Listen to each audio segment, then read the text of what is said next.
Okay, adik-adik semua, saya nak tunjuk korang macam mana nak menggunakan mesin basuh. Okay, sebelum kita nak menggunakan mesin basuh, kat sini ada terpampang cara-cara penggunaan mesin basuh. Okay, jadi adik-adik diminta untuk baca satu persatu, fahamkan. Okay, jadi saya terangkan untuk yang pertama. So, sekarang ini ada penggunaan daripada nombor 1 sampai nombor 7 untuk penggunaan mesin basuh. Lepas tu, yang ini adalah untuk elakkan daripada meletakkan benda-benda yang tak boleh di dalam mesin basuh. Okey, yang ini peringatan yang paling penting.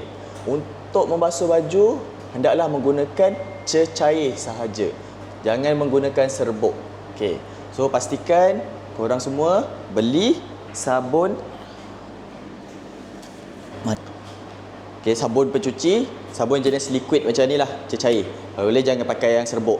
Okey, jadi nak pakai mesinnya, pastikan mesinnya kat sini, mesin untuk duitnya, dan ni mesin basuhnya. So, macam mana nak gunakan dia? Kat sini ada button open. Okey, lepas tu ada button start. Lepas tu ada button tarik keluar untuk isi sabun. Kat sini ada tulis sabun pencuci masuk di sini, sabun pelembut masuk di sini. Okey. So, kalau tengok kat sini, okey. So, ada ruangan-ruangan dia lah. Okey, So, macam mana nak menggunakan dia? Pertama sekali, ambil baju anda semua, buka bahagian open dan masukkan baju. Okey, pastikan tutup dengan rapat. Okey, tutup dengan rapat. Okey, dah rapat, tarik keluar untuk isi sabun. Okey, seperti sabun yang macam ni, just masuk satu tutup penuh pun dah cukup. Satu tutup penuh.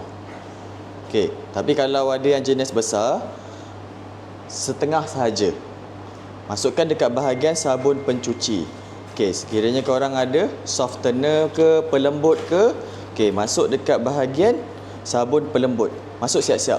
Kalau ada yang jenis 3 in 1, 5 in 1, 10 in 1, masuk dekat sabun pencuci, masuk di sini pun dah mencukupi dah.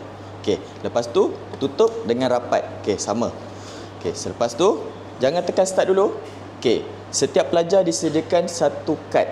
Okey, so pastikan kad anda ni semua ada baki lah dan ada duit. Pastikan ada duit. So, masuk dekat ruangan sini. Okey, lepas tu press start. Pastikan tengok ada balance Okey, pastikan tengok ada balance. Okey, setiap penggunaan adalah sebanyak RM3 sekali basuhan. Kalau korang nak dah pakai, lepas tu nak pakai lagi, so jangan tolak RM3 lah. So, jadi kat sini tekan button start dan please remove your card. Okey, selepas dah tarik ni, okey, washer ni akan bermula. So, jadi masa kat sini selama 30 minit. Kenapa kita letak 30 minit sedangkan mesin ni berfungsi selama 15 minit sahaja. Okey, jadi kepada adik-adik semua, kalau korang contoh masa dah berjalan ni tiba-tiba korang terlupa nak masukkan sabun, so sempat lagi masukkan sabun, ataupun baju tertinggal, sempat lagi masukkan baju. Okey, lepas tu kat sini masanya 15 minit. Okey, pastikan korang tengok button ni mesti berkelip. Pastikan dia bermula. So, ni dah semua dah lengkap. Terus tekan button start. Okey. So, dah berkelip kan? Jadi, mesin ni dah berfungsi untuk dia membasuh baju korang. Okey, andai katalah kat sini ada ni touchscreen tau. Kalau korang tersentuh, dia akan terberhenti. Jadi, kat sini pastikan dia berkelip. So, macam mana nak bagi dia berkelip? Tekan balik start. Okey. Faham? Kat situ adik-adik mesti make sure dia berkelip lah, barulah dia berfungsi seperti biasa dan basuh baju korang sehinggalah habis masa ni.